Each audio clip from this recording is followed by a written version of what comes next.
If you've been shopping for a Wagoneer or Grand Wagoneer and you've been thinking to yourself, you know what, that's a little too small, a little too easy to park, then you want this. This is the new 2023 Grand Wagoneer L. L stands for really, really long, and this is the biggest SUV that Jeep has ever produced. Jeep's naming convention is strange and inconsistent, so hold on to your hats because I'm going to run through the lineup. We have the Cherokee, then we have the Grand Cherokee. They're unrelated to one another. The Grand Cherokee is bigger, fancier, and more expensive. Then we have the Grand Cherokee L, which is the longer Grand Cherokee. It's not the grander Cherokee or the grandest Cherokee, it's just the Grand Cherokee L. Then if you want something bigger, we have the Wagoneer and Grand Wagoneer. In this construct, grand does not mean bigger, it simply means fancier with more power under the hood. But if you want a bigger one, then you have one now with the L model. The Wagoneer L and the Grand Wagoneer L, you guessed it, the regular and the fancier version of the stretched Wagoneer. Don't worry, there's going to be a test at the end of the video. The Wagoneer and Grand Wagoneer are mainly defined on the outside by a slightly different grille, little bit of extra tweaks here and there, but they largely look very much the same, which again is different than Cherokee to Grand Cherokee. At 226.7 inches long, the grandest of the Wagoneers is almost the biggest SUV on sale in America. That award still goes to the stretched General Motors full-size SUVs. Over here on this side, we have a short wheelbase Wagoneer, so you can see the difference between the two models.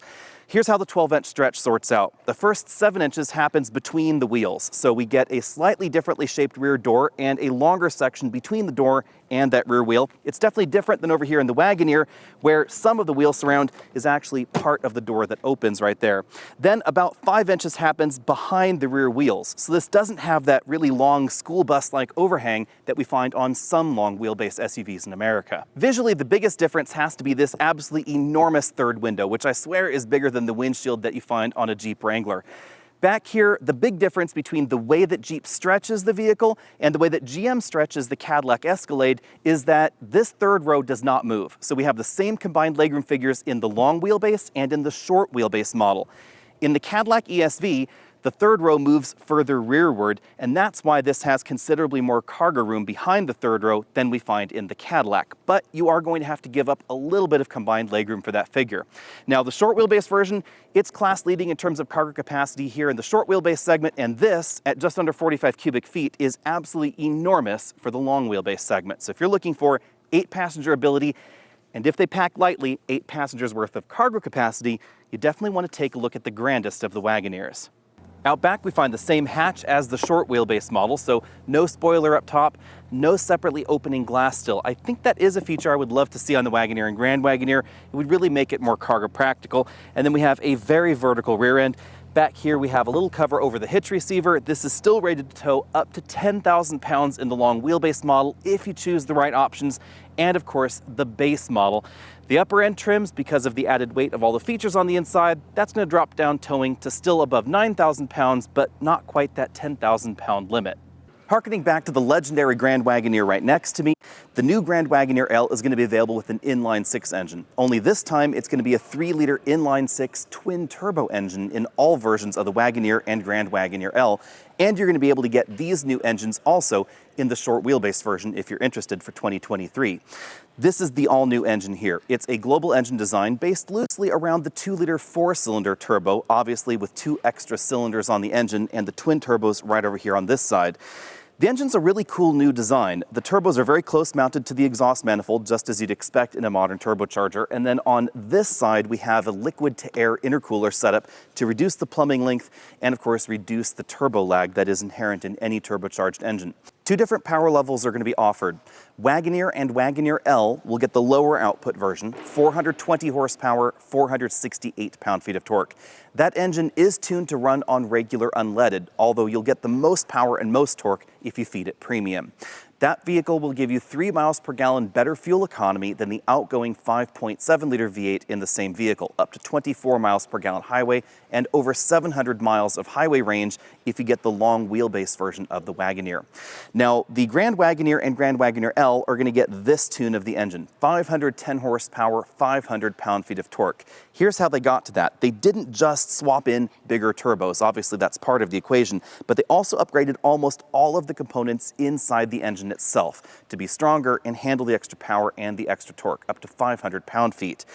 This engine also has a different liquid-to-air intercooler and, of course, higher pressure. This gets to the increased power output by boosting the pressure from the turbos from 22 psi up to 26 psi. That's a little bit lower than some of the German options out there, but still fairly high for a 3-liter inline six. All engines are going to be mated to a standard 8-speed automatic transmission and your choice of 3 different 4-wheel drive systems. As before, the Wagoneer is going to be available in rear-wheel drive or 4-wheel drive, the Grand Wagoneer 4-wheel drive only.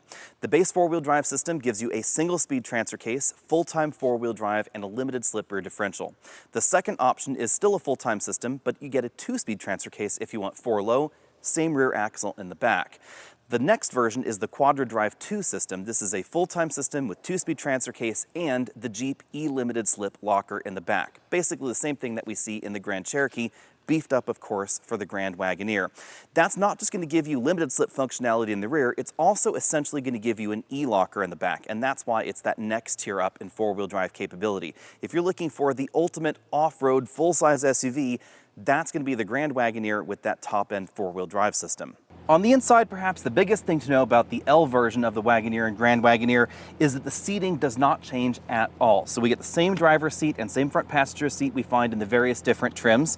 This is the top-end Grand Wagoneer model that I'm in right now, so this seat has a million ways of adjustment. We have an extending thigh cushion, we have inflatable bolsters, we have available seat massage, articulating seat back cushion, and 4-way adjustable electric headrests. Also, we have a 4-way tilt telescopic memory-linked steering column and power adjustable pedals. The passenger seat has the exact same range of motion, and it also has a 2-position memory over there on that side. So this is definitely the equal of the Escalade, the Navigator, and even some of the European options in this top-end trim. The second row is definitely very roomy, and Jeep touts this as the roomiest second row, but as I always say, take a look at combined legroom figures because the front and second row seats slide forward and backward, so really the combined number is what you should pay attention to.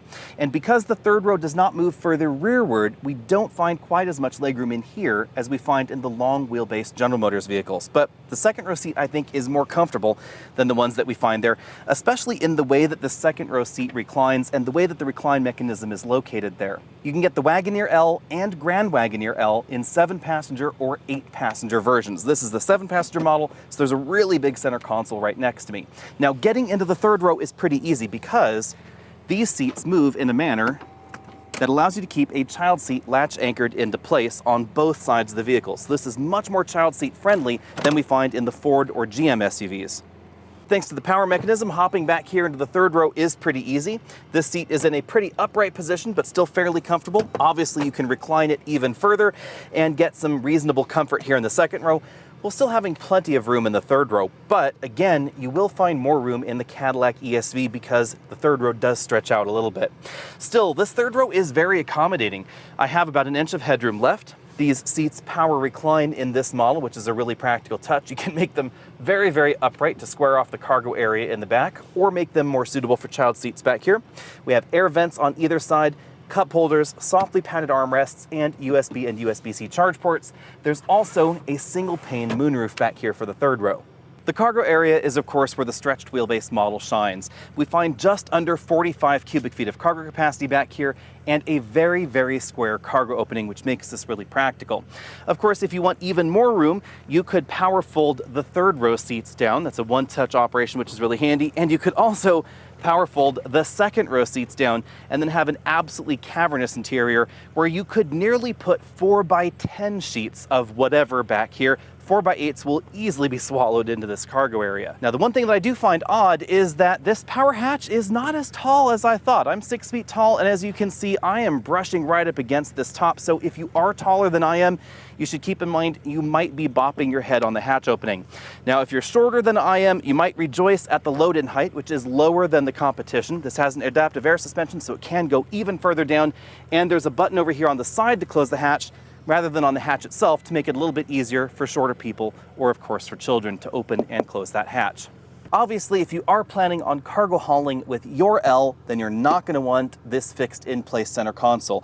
I wish it was removable because that would give you the option of accessing the third row a bit more easily, but of course this one has an LCD screen in it and some electrical components, so that's why it's not removable. But if you get the 8-passenger version, then this is going to be completely flat all the way up here towards the front seats. Quite logically, the entire interior, except for behind the third row seats, is the same as the regular model, including this large 2-pane moonroof, and again, that smaller one back there for the third row. Wave at everybody, Brian, there.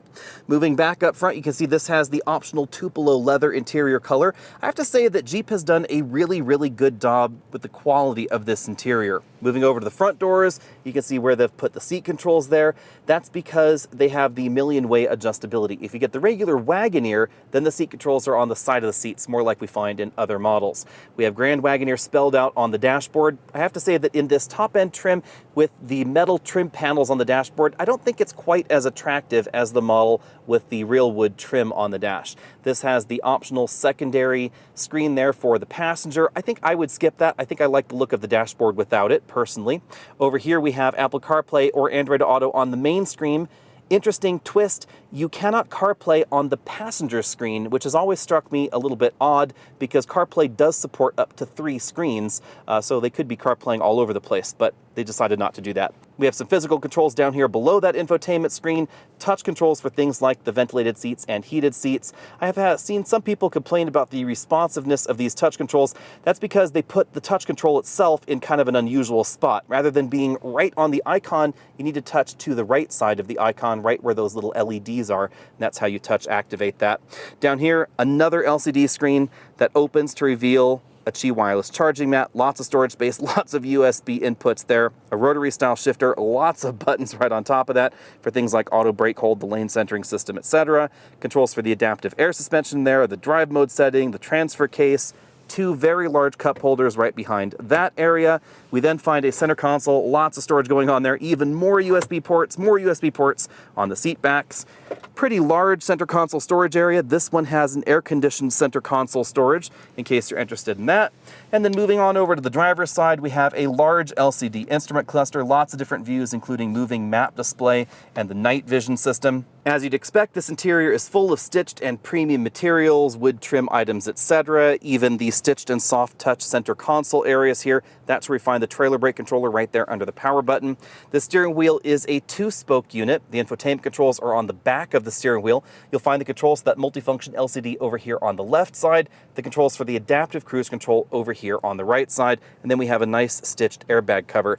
The only thing missing, I think, on this steering wheel would be paddle shifters. We have the gear limit button down here like we find in Ram trucks. I really wish that had paddle shifters instead of the gear limit functionality. One other odd thing about this interior, the glove box on the passenger side is strangely small. You wouldn't be able to fit any tablet computers in here, not even the smaller variety. Now it's time to get the grandest Wagoneer out on the road and answer all of your burning questions about the new twin-turbo inline-6 engine. Now, this engine is not just going to be found in the long wheelbase models, as I said before. You're going to find these in the regular Wagoneers for 2023 as well. And if you actually find a late model year 2022 short wheelbase Grand Wagoneer on the lot, it may have this exact same engine under the hood. Now, according to Jeep, this should go just a hair faster 0 to 60 than the 6.4-liter V8. The last time I drove that 6.4-liter V8 Grand Wagoneer, I got 5.6 seconds 0 to 60. The official spec is 6 seconds. The official spec for this engine is 5.9, so I wouldn't be surprised if that ended up maybe around 5.5 seconds in real-world driving. Obviously, we won't know anything until we get this back at home and test it at sea level, because right out here, I'm nearly at 6,000 feet, so clearly we're going to be losing a lot of power at this altitude. But if you live in Denver or in Montana or other places with high altitudes, you might really be excited about the inline-6 because it's likely going to lose less performance than the naturally aspirated V8. So definitely a big asset there and lots of low-end torque. I don't have any 6-0 stopping distance numbers, but I wouldn't be surprised if this was basically the same as the existing model. 125 feet is what I got in that. Fortunately, we spent lots of time on gravel roads like the one that we're on here. What do you think about the ride quality? It reminds me a lot of the regular short wheelbase Grand Wagoneer. It's very controlled. It's not too bumpy, nothing out of the ordinary. It does a really good job of keeping everything composed. Yeah, this is significantly better than the new Toyota Sequoia. That's really firm. I was surprised by that. Even with the adaptive suspension, that Sequoia is really firm in the back. Unfortunately, that model's kind of now like the low benchmark, I would say. It's not really the one you're going to want to strive to be. You want to be more like this or something like an Escalade, something with air suspension. This isn't as good as that, It's just below, I would say. Yeah, just a hair below the top-end Escalade, top-end GM SUVs with the combination air suspension and magnetic dampers. But even in corners like that, where there's bumps and you're going around the corner, everything is very, very smooth. And the independent rear suspension is very, very obvious versus that Sequoia. And the reason I mentioned the Sequoia, really, in case you're wondering, fans out there, is because it is really unusual in that it no longer has an independent rear suspension, and it's basically the only one, actually. The Ford has an independent suspension. It's going to feel a little bit firmer than this, but the Escalade's going to be a little bit softer than this, but all three of them are going to be more composed, especially on washboard pavement like we're on right here, and in these corners. These are a lot more composed than that Toyota. And even with the longer rear overhang and the extra just weight going on back there, the third row ride quality, if you're sitting back there in the way back, is still way better in this than in that Sequoia, just hands down. In case you're wondering about straight line acceleration, let's go ahead and give that a whirl now. I'll brake torque it just a little for funsies and let it go. The start is a little softer than you might think, but it really gets going after about 15 miles an hour. That's 510 horsepower, 500 pound-feet of torque at about 6,000 feet of elevation. So we've lost a reasonable amount of power up here, although the turbocharger definitely feels peppier than V8s would at this altitude. Just for funs, let's try not brake torquing it. It feels pretty similar, to be honest. Right there at around 3,000 RPM, that's where things really take off. That's where the torque plateau really starts. Yeah, it's almost V8-like in the fact, or I guess naturally aspirated-like in the fact that I felt more torque near 4,000 to 5,000 RPM. It really opens up right up there. Yeah, the impressive thing about this engine is that apparently the torque band is pretty level from about 2,600 RPM all the way to redline. Obviously, we can't talk about cabin noise official scores just yet, but I expect this is going to be basically the same or perhaps a hair quieter than the short wheelbase model as far as road noise goes, just rolling down the road, engine not really engaged. This should be right there around 68.5 decibels would be my guess. Yeah, Jeep did say they did some measures up front, especially with the new engine in place, to make this, at least this portion of the interior quieter. I don't notice much of a difference, but it was already quietish to begin with, so. Yeah, I think that the difference is just in the V8 rumble. Yeah. When the V8 engine was in, especially its cylinder deactivation mode, there were some interesting harmonics going on there, and that's why they had those active cancellation, vibration, damper things under the hood, not needed for the inline-6 engine anymore. And the inline-6 engine is definitely quieter. If I floor it,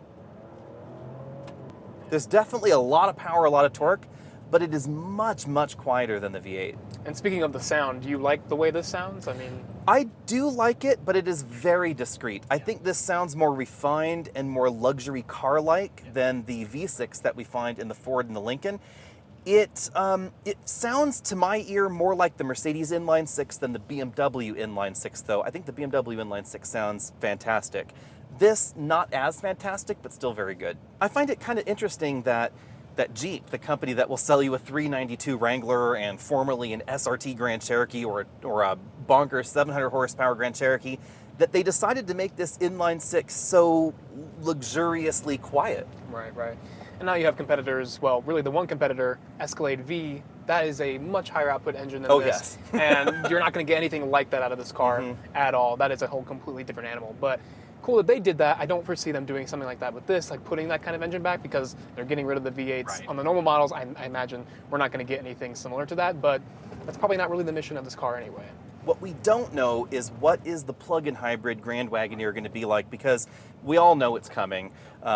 Jeep hasn't officially confirmed or denied everything, but we really know that plug-in hybrid is coming, and we know that this inline-6 engine was designed for mild hybrids, and plug-in hybrids in the future. So, I mean, they could very well stick a 200 horsepower motor on here, the 500 horsepower tune, and have a 700 horsepower plug-in hybrid. Obviously, we won't know for probably another year or so, but they've basically said it's coming. So let's switch gears here a little bit. Fuel economy. What have we been seeing so far? Yeah, so today we've been averaging 16 miles per gallon total, but that included an hour and 15 minutes of just idling. Prior to that, just our highway and city combined drive out to the ranch where we were filming, we averaged just under 20 miles per gallon. So pretty in keeping with the more efficient, I guess you'd say, entries in this segment. Obviously, this is not an efficient segment. GLS, X7, Escalade with the V8s or Navigator with the twin turbos, none of them are going to be particularly efficient. If you were interested in efficiency, there is the Cadillac diesel, though. Right, but a 15.9, including idling, is better than the old 6.4 around town would have done. Absolutely, So, yes. And this does have start-stop if you're interested, but no mild hybrid system. I am a little disappointed in that, so the air conditioning, it's going to turn off too. Yeah. Frankly, I'm amazed it took Jeep so long to bring a full-size SUV to market, because this has been a runaway sales success, and I'm pretty sure they wish they had done something about that earlier. For the first 2 quarters of calendar year 2022, Jeep has sold over 24,000 Wagoneer and Grand Wagoneer models, and that's without the long wheelbase on the market, which is finally coming now. In fact, the short wheelbase Grand Wagoneer alone has already outsold the Lincoln Navigator, and that would be Navigator long wheelbase and short wheelbase combined. Perhaps even more impressive than that is the fact that the average transaction price on the Wagoneer and Grand Wagoneer is significantly higher than most of the competition. When you simply take a look at the regular Wagoneer, it starts essentially at about $60,000 and goes way up from there. That is significantly more expensive than the base versions of the Tahoe and the base versions of the Ford Expedition. It's definitely a different kind of vehicle. The mission of the Wagoneer is to compete with things like the Yukon Denali, not the base Chevy Tahoe. And now, with this vehicle in long wheelbase form, it's designed to compete with the Cadillac Escalade ESV, the long wheelbase version of the Navigator, as well as things like the Yukon Denali XL. And I'm really going to be intrigued to see how this continues to sell through the rest of the year as these long wheelbase models start to arrive on dealer lots. This really does an excellent job of competing in the luxury segment.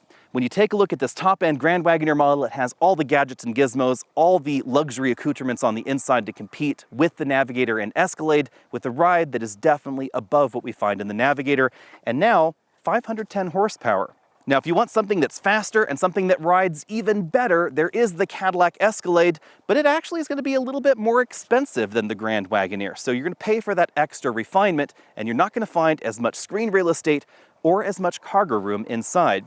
Let me know what you think about all that down there in the comment section, and would you cross-shop this with the top-end versions of the Navigator and the Cadillac? Are you more interested in the cargo room in the back or the little bit of extra legroom that we find in that Cadillac? The numbers indicate that lots of folks are certainly interested in the Wagoneer and Grand Wagoneer. And then, of course, keep in mind that when we take a look at Tahoe sales, that includes an awful lot of fleet sales to police departments, the federal government, rental car agencies, etc. And so far, we are not seeing that same sort of sales over here in the Wagoneer lineup. Be sure and hit that subscribe button down there at the bottom of the screen. And of course, stay tuned, because I will have a full video on this just as soon as I can get it at home and run it through our usual battery of performance scores. As I said before, I'm at nearly 6,000 feet in elevation here in Montana, so I have not been able to do any 0 to 60 testing. It just wouldn't be fair, because the numbers would have no bearing in reality based on the other numbers that I run at sea level, so you absolutely could not compare them. Anyway, hit that subscribe button, find me at Facebook, Instagram, Twitter, all those other social places, and I'll see all of you next week.